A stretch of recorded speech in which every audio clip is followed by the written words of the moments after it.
Hello everyone, my name's Tyler, and today we're going to be talking about the excretory system, its structure, and its function. The excretory system filters out excess, unwanted materials from the body. It ensures the body has the solutes it needs to perform life functions. So here's our lesson overview for this episode. First, we're going to go over the key players of the kidney and the nephron, and then we're going to be going over the excretory pathways.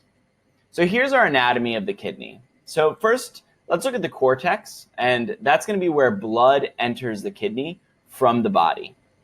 Then the medulla is the middle part that we see here, kind of in between the cortex and the pelvis. And now the pelvis is going to be where the final product, the urine, is going to collect for excretion from the body.